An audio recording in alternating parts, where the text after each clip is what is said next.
military coup is an alien practice in a democratic society.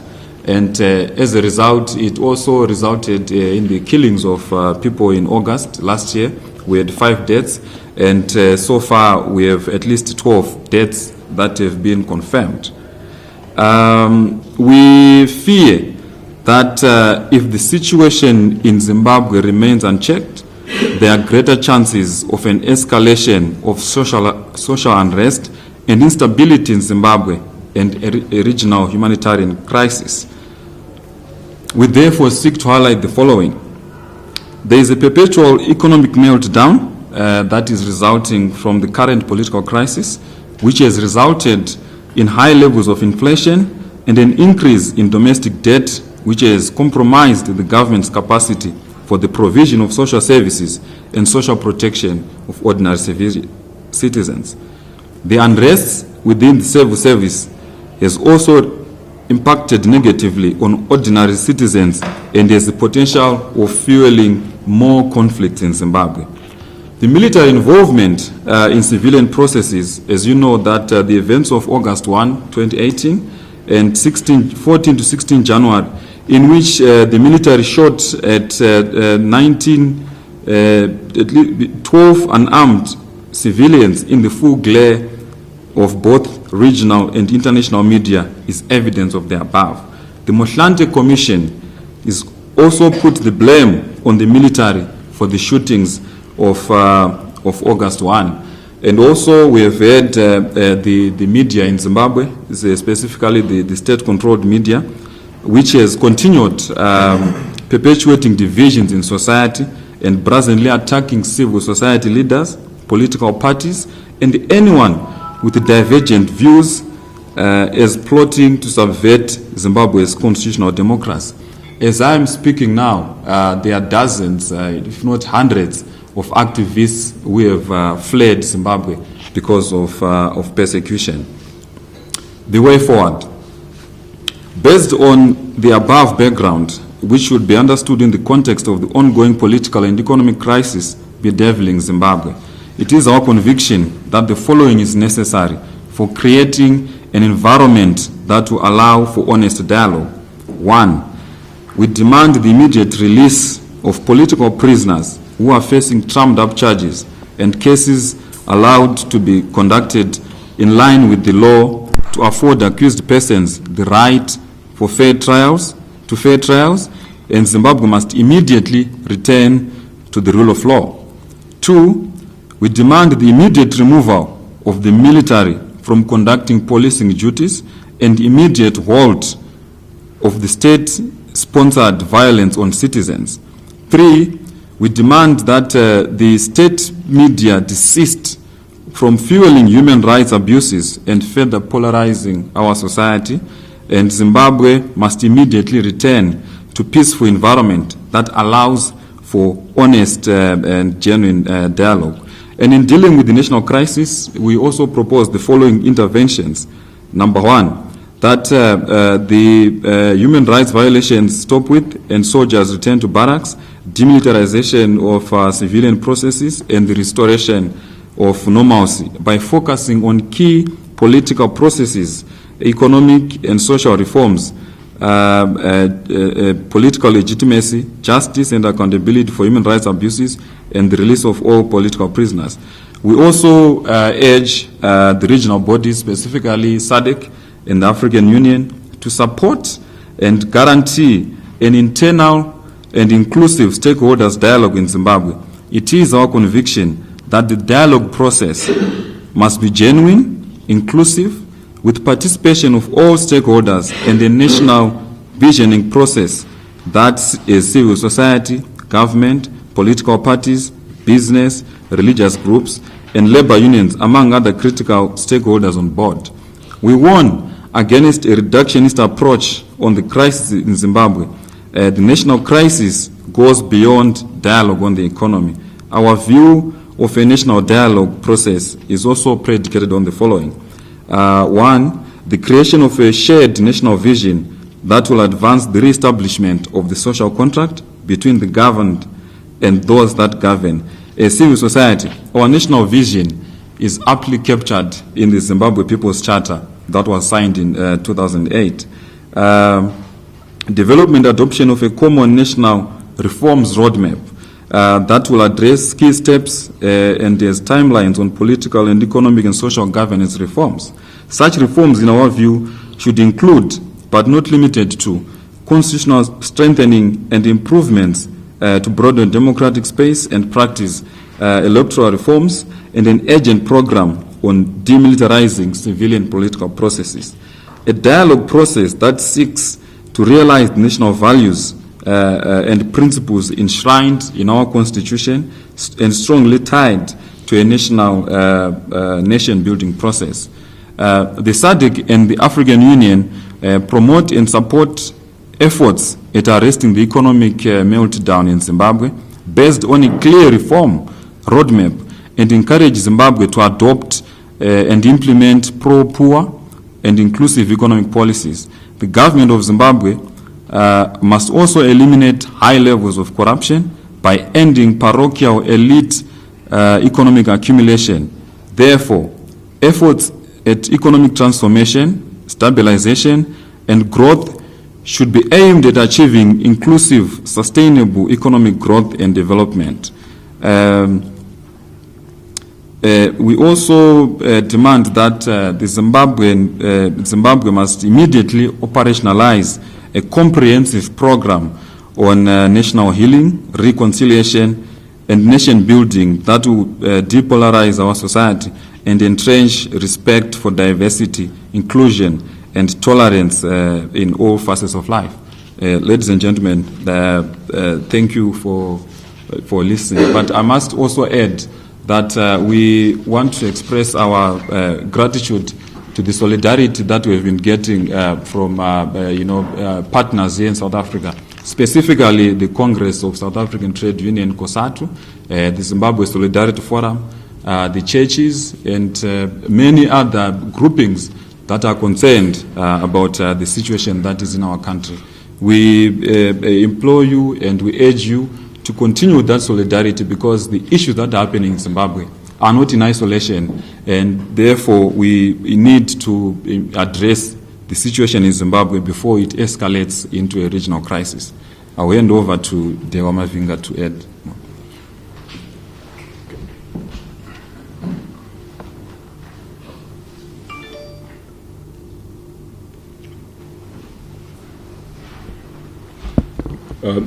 Thank you so much, Blessing. As Human Rights Watch, we have been documenting abuses, horrific, horrendous abuses that have been taking place in Zimbabwe. State-sponsored violence, a crackdown on protesters and ordinary citizens. We had nothing to do with the protests that began on January 14, which have left at least 12 people dead. At least 78 people have been treated by Doctors for Human Rights in Zimbabwe for gunshot wounds and injuries. Hundreds, I think more than 600 now, have been arrested arbitrarily, dragged from their houses, indiscriminately beaten up before being handed over to the police. We also know that there are people with severe injuries who were hospitalized, who were dragged out of hospitals and clinics to be taken to face trial, fast-tracked trials outside of the framework of the rule of law with no legal representation, convicted and sent to jail. We know that this trend of state-sponsored violence is not new to Zimbabwe, but it is quite shocking because it is coming under the so-called new dispensation.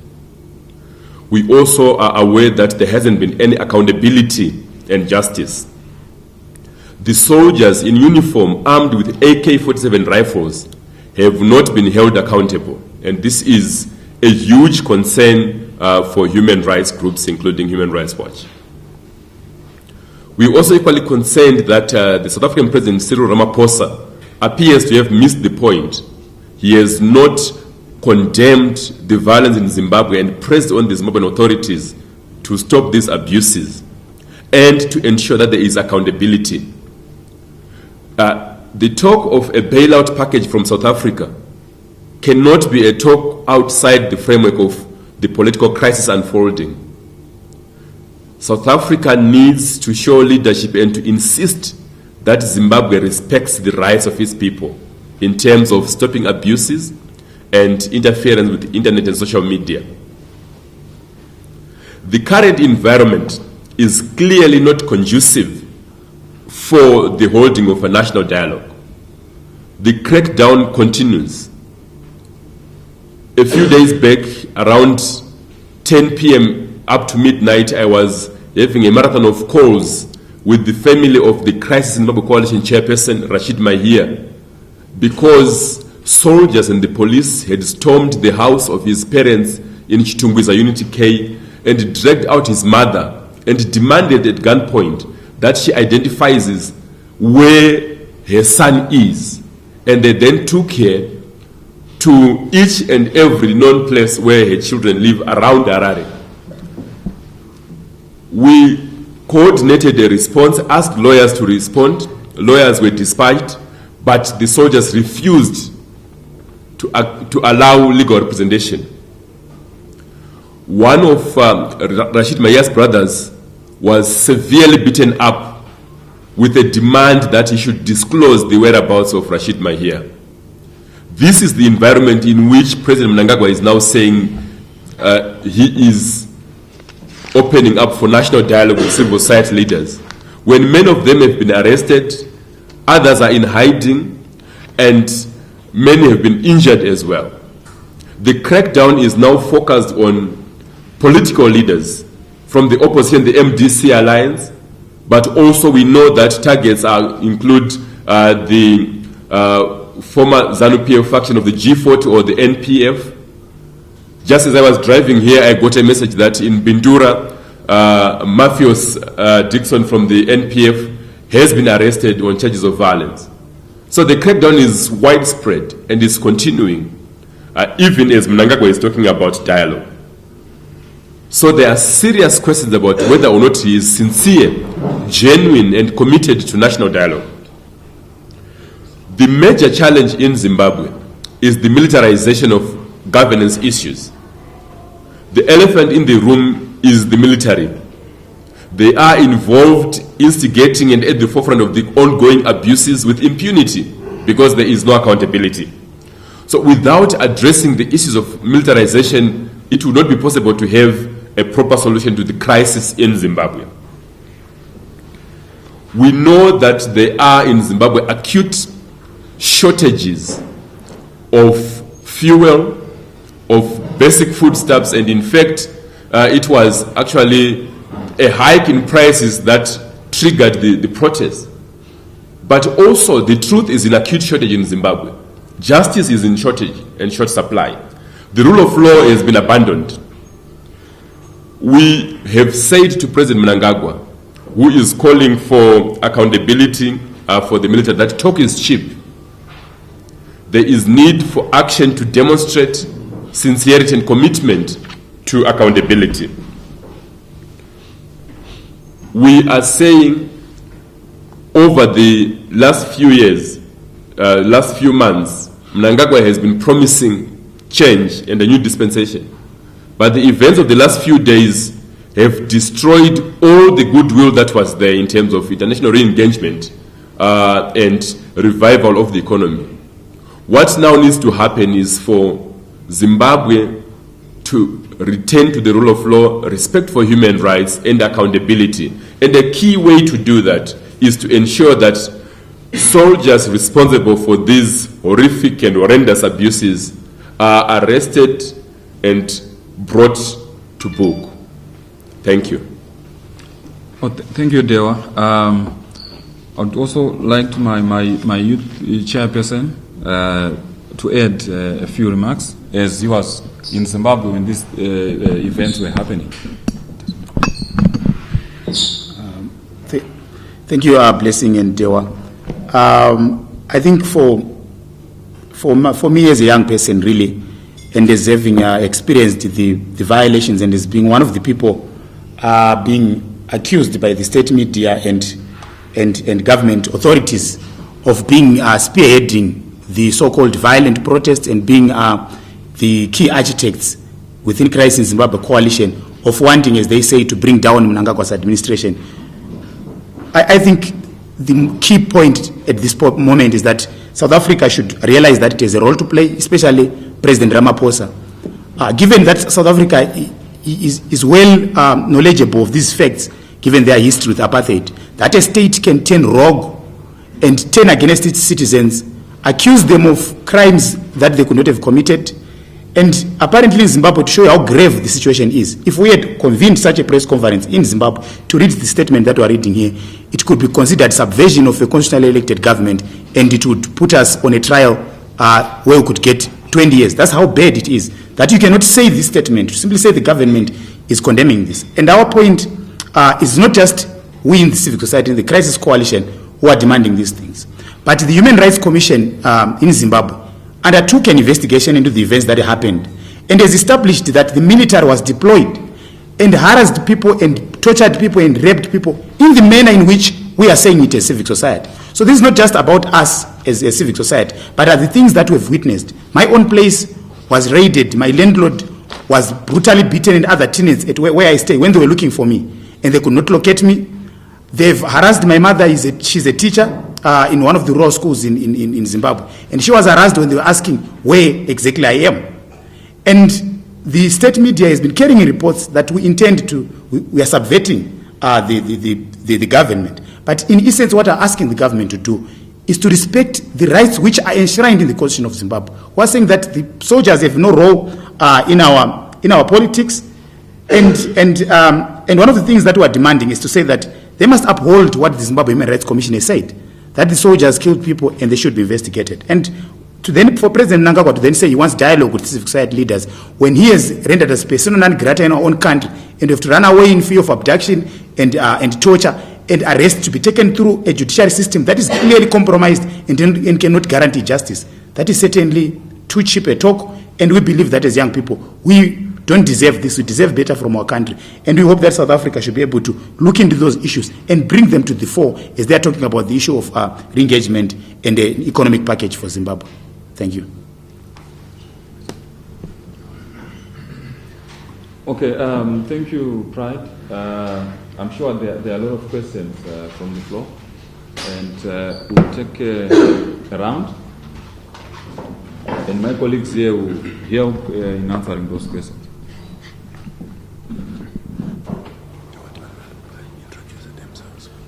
Okay, first you introduce yourself, the media. I'll start you from, then you can ask your question. Yeah, Chief. Hi, my name is Molo from ENCA. I have two questions for you. You said that if this situation in Zimbabwe is not addressed, it is likely to spill over into becoming a regional humanitarian crisis. Specifically, what do you anticipate will happen? What do you mean by regional humanitarian crisis? But secondly, I understand that the genesis of this situation in Zimbabwe is the economic meltdown, which resulted with the government increasing the prices of fuel, and hence we saw the outbreak of that protest leading to what we're having now. How then do you suggest, and this is also in view of the remarks by the President of South Africa, Ramaphosa, saying that the sanctions should be lifted, how do you think Zimbabwe can get out of this economic quagmire? But lastly, it is regarding the South African National Treasury decision to reject a loan application by Zimbabwe for almost 17 billion rand. What do you make of that? Okay, I think I'll attempt to answer some of your questions, and I'll also let my colleagues respond. When we talk of a regional humanitarian crisis, I'm sure you're aware that since 2000, in 2000, Zimbabwe had a violent election where thousands, if not millions, of Zimbabweans flocked to South Africa and some of them, they didn't have documented papers. They just came here. And we're also seeing reports that we're getting from the borders are indicating that already there is a flock of Zimbabweans who are coming here. And I don't think the South African government is prepared, to cater for those people. So that's what we mean when we talk of a regional humanitarian crisis. And also, adding on to your suggestion that it was precipitated by the fuel crisis, I think the events in Zimbabwe, they were not triggered by the fuel crisis. First of all, there was a military coup that happened in November 2017, and already it created a legitimacy crisis on the part of Emerson Mnangagwa. That were the military that took over, they took over the responsibility to appoint a president for the people of Zimbabwe, and removed a president that had been voted for by the people in the elections in 2013. And also, we had elections that were disputed. There was a disputed outcome.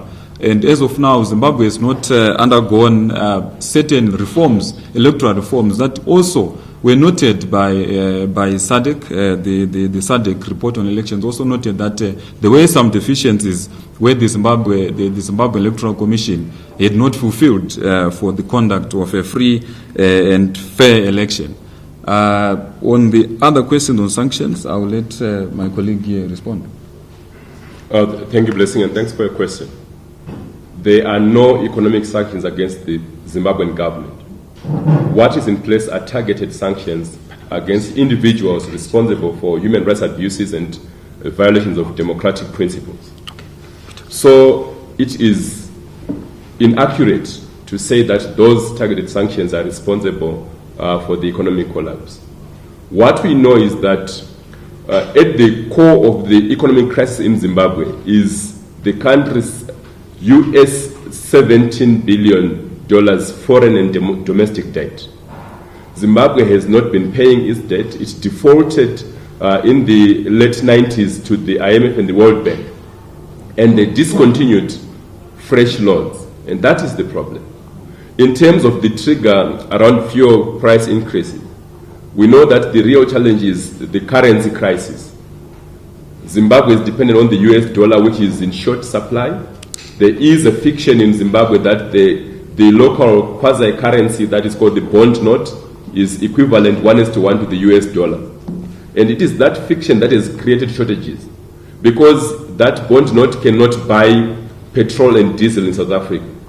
As we speak, Zimbabwe has the most expensive petrol and diesel in the world at about 45 rand per liter, when in South Africa it's maybe in the region of 13, 14 rand. So the crisis is a failure of leadership, economic mismanagement, massive corruption. Diamond revenue has disappeared with no accountability. Within 5 months of Mnangagwa coming into government on the back of the military coup, the government had accrued millions, if not billions, in debt. This government that we have lives a lavish lifestyle, if you like. Just these last 2 weeks, after Mnangagwa announced the fuel hike in prices, he was off to Russia on a private jet, one of the most expensive, a Dreamliner, which cost for hiring it for 2 weeks in the region of US $25 million. But he was going to beg for money. South Africa has previously denied a loan to Zimbabwe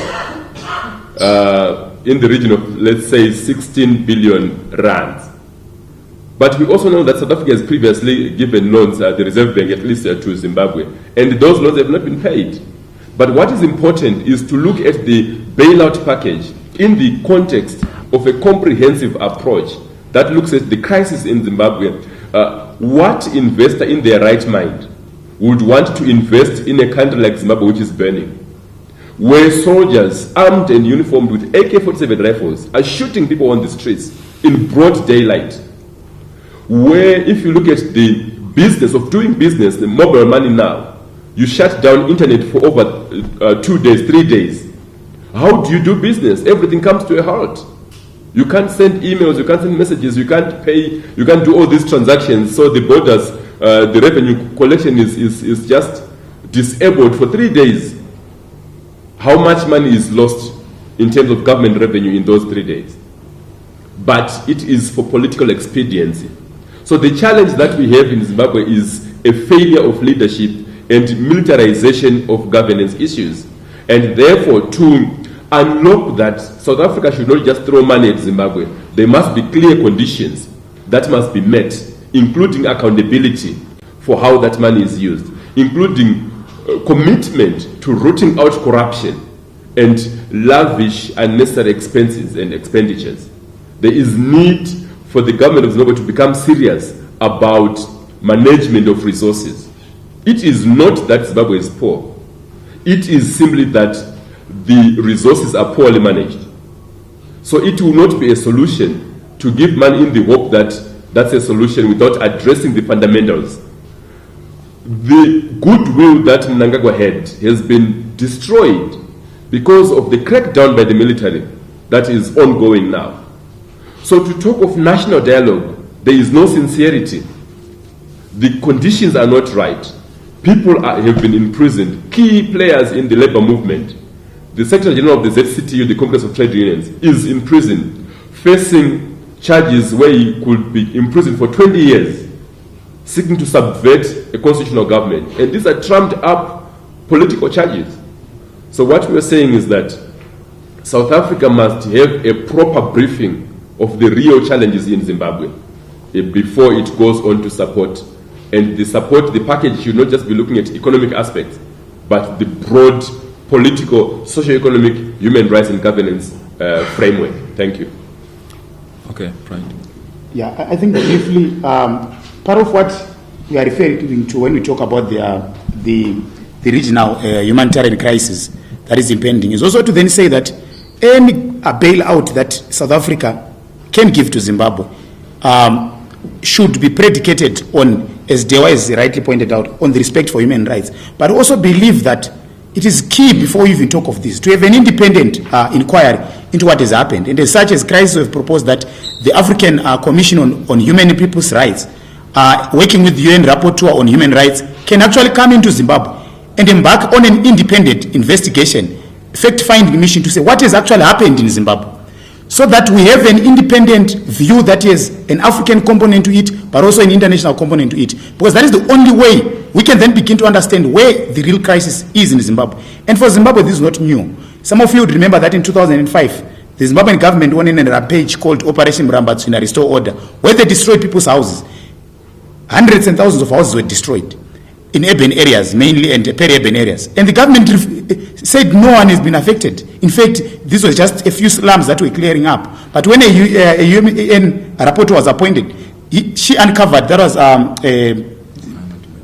Tibaijuka, she uncovered a lot of human rights violations that had occurred. So it is the Zimbabwean government is in the habit of refusing. And any economic bailout package should come with such preconditions to say, we want to find out what has really happened in Zimbabwe. We want to discover what kind of rights are being violated. Because if money is poured in, sure will be money down the drain, and I'm sure the technocrats at the South African Finance Ministry discover that if they give Zimbabwe about 17 billion rands, it won't work, which is translates about 1.2 US billion. And in Zimbabwe, per month we use about 400 million to import stuffs, basic stuffs like rice and salt and toothpicks.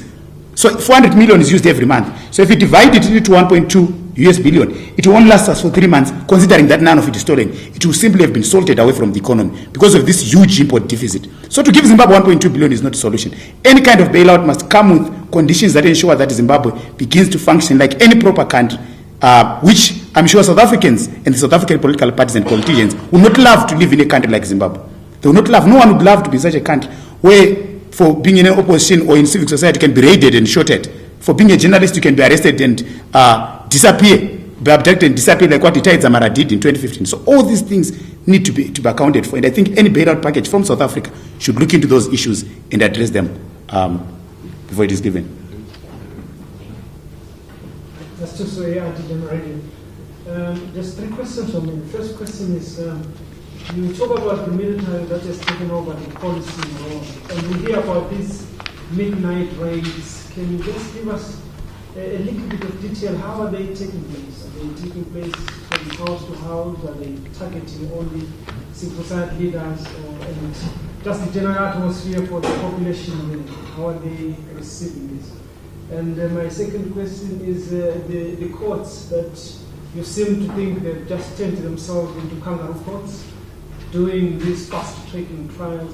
Do you think they are under some influence of that sort? Are they having a gun behind their heads to say this is what you should do, or they're still independent as the government would want everyone to believe? Then lastly, the activists that we are saying they are already fleeing the country, coming outside. Do you have some numbers? Do you have an idea where they are when they come to South Africa, when they come to, and what is their situation, especially for crisis regional officers taking care of such things when they come across? Okay, thank you. I will respond briefly, and then I will have my colleagues address the other aspects. On the military raids, in fact, the military has taken over, but the best way to characterize it is not necessarily policing, because this is state-sponsored violence. The military in uniform and some not in uniform, armed, have been raiding homes of people, and it has taken three forms. Firstly, there is the random, indiscriminate beating of anyone who is in the vicinity or who is in the home that has been raided.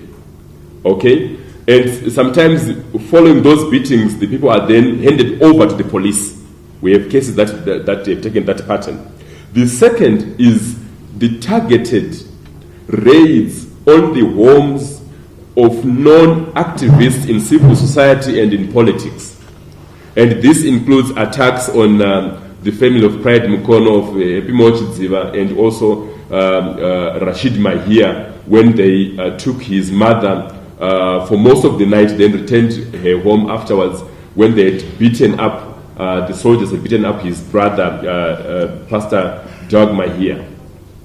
And in terms of these beatings, there is a coordination. Because remember, we've said in some cases the people are then dumped at the police station. And this was also the case with the president of the Rural Teachers Union of Zimbabwe, Obet Masaraure, who was attacked at midnight in waterfalls in Harare. As he was being attacked, his wife was sending me an SOS and called me and crying that they are taking my husband. They were soldiers, they were police, and then they handed him over to Harare Central Police Station. So that is the pattern. In terms of the courts and how they are handling these issues, there is no formal non-directive that is there, but what we suspect is that they could be acting on a directive, because for the first time across the country, in different cities, Harare, Bulawayo, Chivu, Chegutu, Kadoma, Mutare, Mashingo, this approach is the same. It's illegal, it's unlawful to deny bail, but they are all denying bail, they are all fast-tracking cases, they are all disregarding legal counsel and not waiting for lawyers to be allocated. So it appears from the systematic approach and nature that perhaps there is a central directive that has been issued that they are all following, which is that they must deny bail, they must fast-track cases, try and convict and send to jail, and that they must also not wait for legal counsel to be available. Yeah, and also adding on to what Dewa has been saying, we have heard reports that the ZANU-PF Parliamentary Caucus had a meeting on Tuesday last week, and they agreed that there is going to be a fast-tracking of trials and sentencing. And just a day after that, the magistrates that were dealing with these cases was initially the people that were arrested on Monday and Tuesday, they were given free bail. But on the 10 of events was on Wednesday, when all the magistrates that were dealing with those cases, they were recused. And there were new magistrates that were dealing with these cases. And we have seen a pattern from Wednesday of sentencing of 5 years, some have been sentenced to 3 years, and without any legal representation. And that is a clear interference with the judiciary system. And we have always been expressing our disappointment in terms of the independence of the judiciary. Much of it goes back to the current constitution that we have, in that it has given so much powers into the president, the executive, in terms of the appointments of key personnel in the judiciary, and that compromises the judiciary system in Zimbabwe. And as you know, that there were interviews to select the new prosecutor general in Zimbabwe, but surprisingly, the guy who was seventh in terms of his performance in interviews was the guy who was subsequently appointed the prosecutor general. And it's a clear disregard of professional processes, and it raises eyebrows in that we no longer have confidence. If the interviews were held and the results were published in some sections of the media, but the president went on to appoint a guy who was who performed dismally in those interviews, and it's quite surprising. Yeah, I think in terms of the activists, we obviously cannot disclose where the activists are, but we can confirm that from our end as crisis, we are aware of dozens, that there could be about 24 activists so far we've arrived, but many continue to arrive from different directions and going to different countries and different locations to try and get safe it.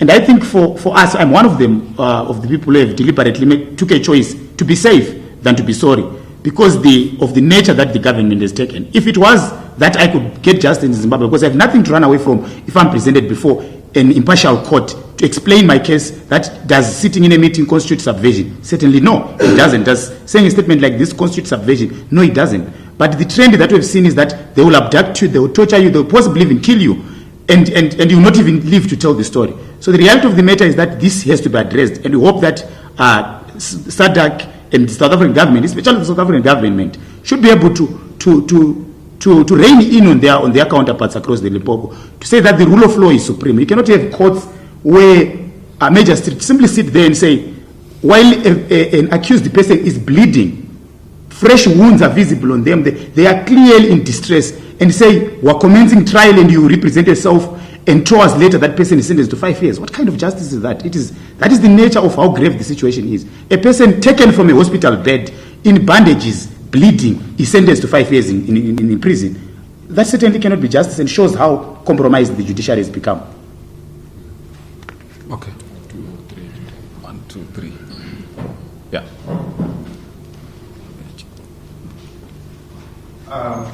Thank you very much. My name is Tiful Prince. I'm from the Consortium for Refugees and Migrants in South Africa. I just want to briefly make a comment, and thank you very much for the well-crafted press statement which addresses the issues and the current situation which is currently happening in Zimbabwe.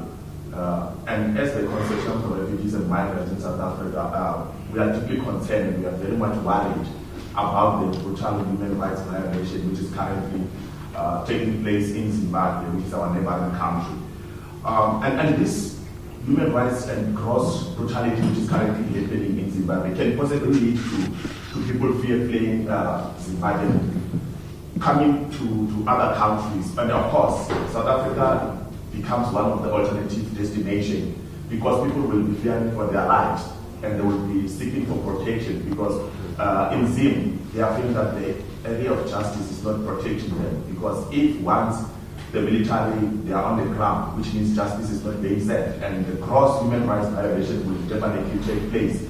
So as the Consortium for Refugees and Migrants in South Africa, we are saying to the South African government and the SADC leaders to really engage, not to issue out press statement, not to issue out the waving, to engage the government of Zimbabwe and say, what is it that can be done that can combat the gross human rights violation and the brutality that is currently taking place on the ground? Because we definitely believe that the activists and the people who are living in Zimbabwe, they definitely deserve the human rights. They definitely deserve protection. And they definitely deserve the right to protest and to voice out what they think is not correct in their country.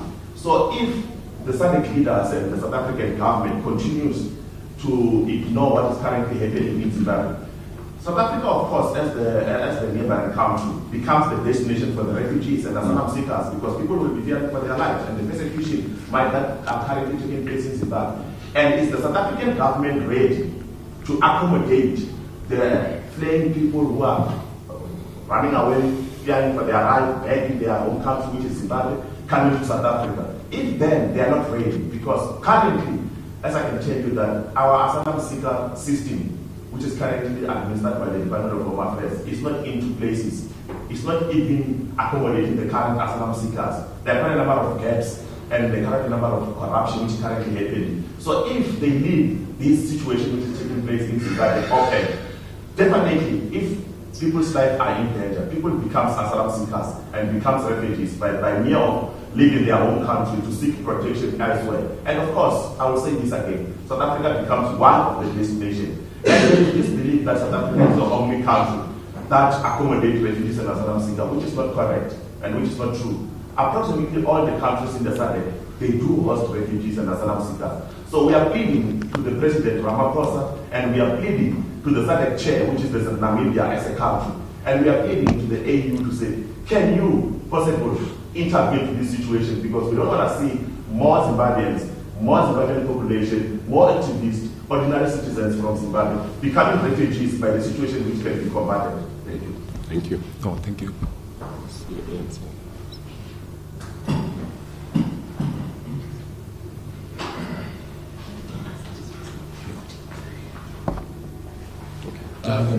My name is Blessing from Studio 7. A lot of people have been calling for President Emerson Mnangagwa to step down. Where does the crisis in Zimbabwe currently stand?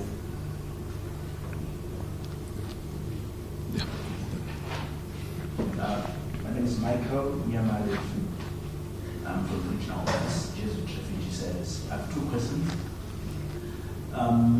Before my questions, I'd like to thank Crisis for keeping alive the dialogue around the crisis in Zimbabwe. So my first question concerns who else is involved in this dialogue, and in particular, I'd like to know the role of the church, because it looks like everybody else has been polarized. Can you confirm that the church is also polarized such that the church is no longer able to rise up? I say that with due respect to pastoral letters, which have been released in particular from the Zimbabwe Catholic Bishops' Conference, but I think in the time we are in now, pastoral letters are just not enough. My second question is, I know that some of the information needs to be kept confidential, but I just want you to spell out if there is a meaningful, concrete mechanism which has been put in place to attend and receive prisoners of conscience. Yeah, please. All right. You keep talking about South Africa or the president of South Africa having to condemn the government of Zimbabwe. But materially, how will that help the situation on the ground? Because anyway, Zimbabwe is a sovereign state, and this matter was reiterated way back during the dispute over the election, sometime when the whole argument around silent diplomacy.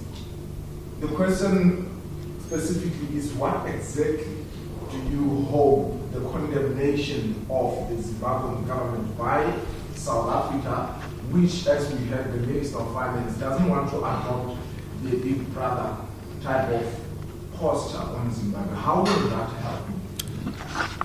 Okay, maybe we will respond and take our last round. Maybe just quickly responding to your question. You see, the situation in Zimbabwe is not child's play. It's people are being killed in broad daylight, and I'm sure those who have been seeing visuals, and I'm sure ENCA has been one of the television stations that have been reporting about what is happening. It is worse than what we witnessed in 2008, and as such, this talk of saying that Zimbabwe is a sovereign nation, I think we will not be doing justice to ourselves.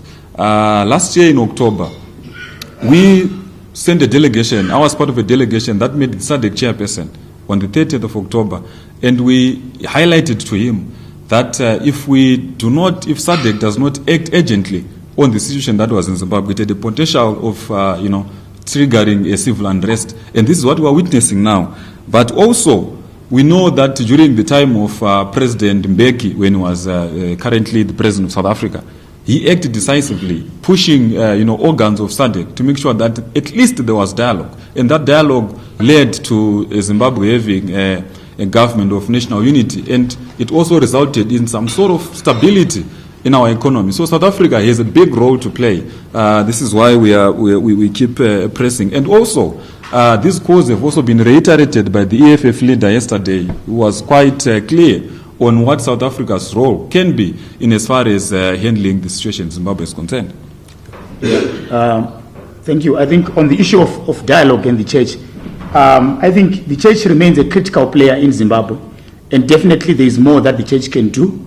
The Zimbabwe Council of Churches and the Zimbabwe Catholic Bishops Conference, I think, have been very clear in terms of their, wording, issuing pastoral letters, as you are saying, in that respect. And they are fraternal brothers to us as Crisis in Zimbabwe Coalition, and we do work with them on a number of joint platforms as the broader civic society to do that. And we believe that at this juncture, yes, issuing pastoral letters is not enough, and there is really need for the church to do more, because it convenes people on every Sunday, and I think the pulpit should become a platform to dispense social justice.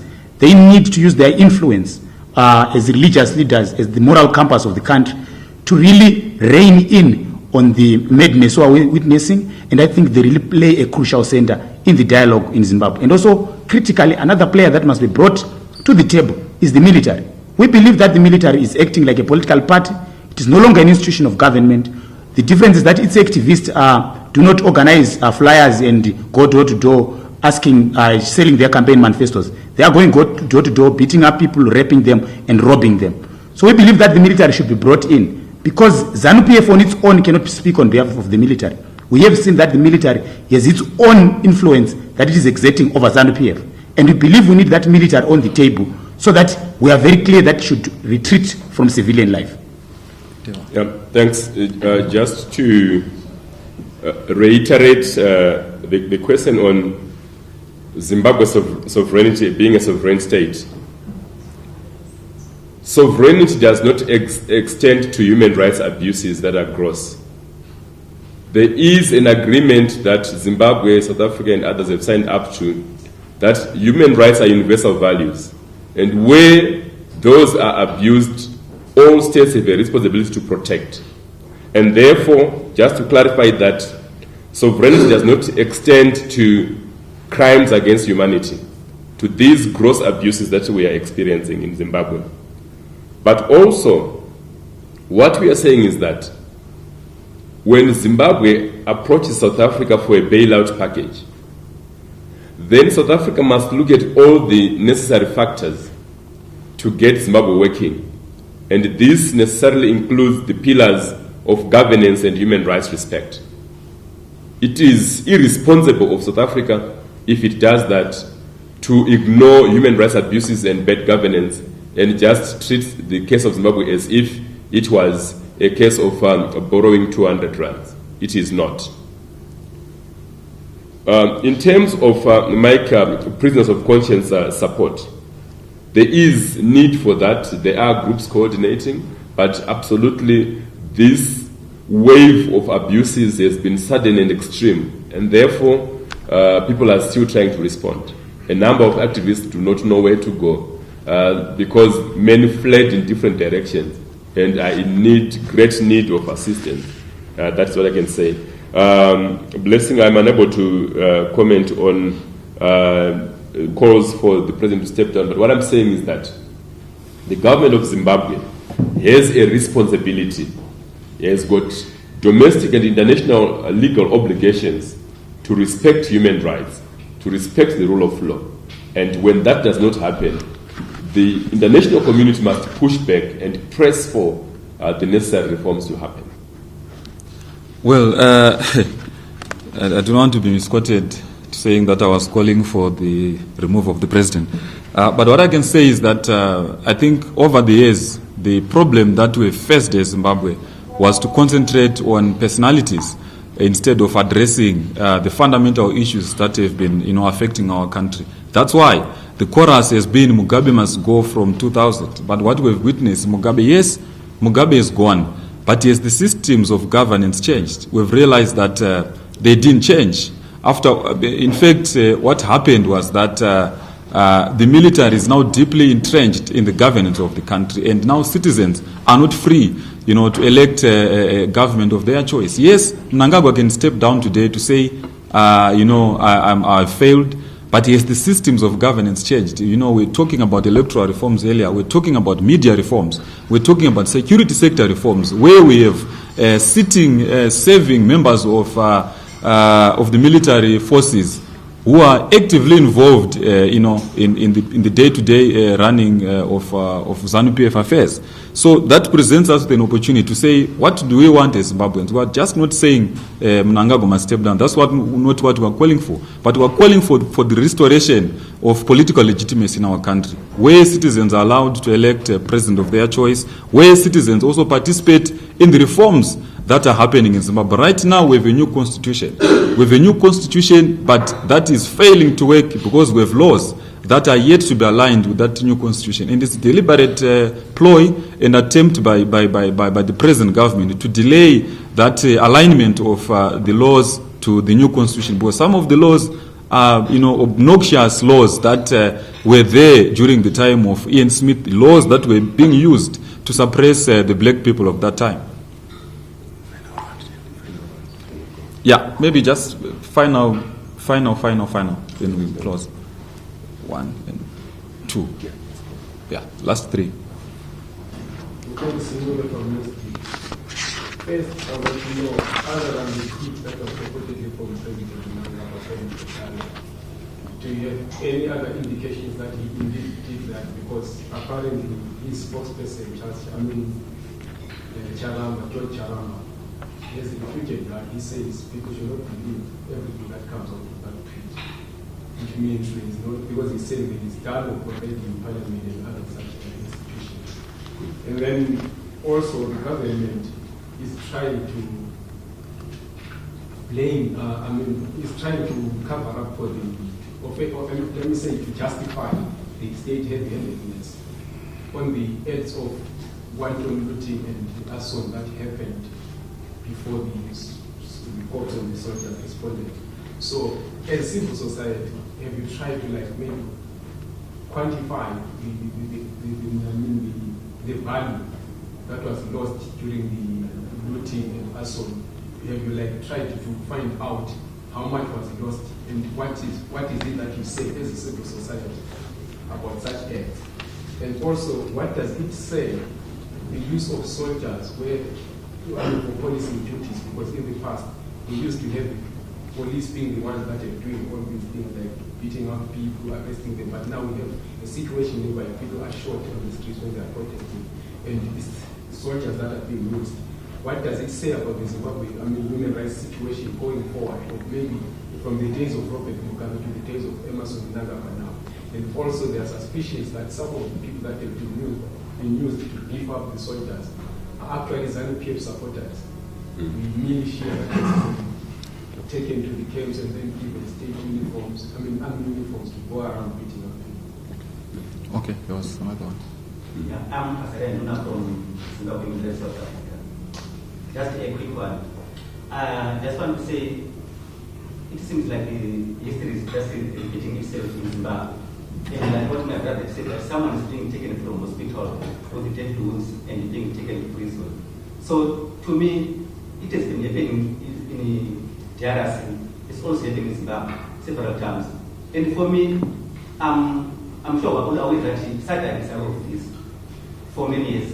And also South Africa as the mediator, or as our neighbor, is aware of this. Or whoever announced the chief of SADC is aware of this. My question is, like right now, what means or measures do you think now you can be able to address SADC or even our neighbor in South Africa, which is now becoming the destination for all the refugees who are coming from Zimbabwe, and a way that it can accommodate all the refugees, so that maybe we can be able to address this issue, so maybe the maybe can come to us. Okay. Yeah. This one. Last one. This one. Oh, okay. All right. Can I be the last one? Okay. Just a question as well. Why is SADC and AU quiet about recent developments? Because surprisingly, how can the UN issue a statement before SADC? Yet SADC is just a few kilometers away from here. A statement comes from UN before SADC condemns whatever that happened. Why? I was also surprised that AU has never issued a statement up to now. Maybe I am wrong, but I think they haven't issued a statement up to now. Okay, thank you. My concluding remarks and responses. The first question was in terms of what has been happening, the abuses, the protesters with the violence. The Constitution of Zimbabwe guarantees the right to peacefully protest. That right does not extend to violence. And therefore, protesters should not commit acts of violence. But when that happens, that is a policing issue. They should be arrested and brought before the courts. There is no justification for the use of violence. The police and the soldiers used excessive force, including live ammunition, and this is what we are challenging.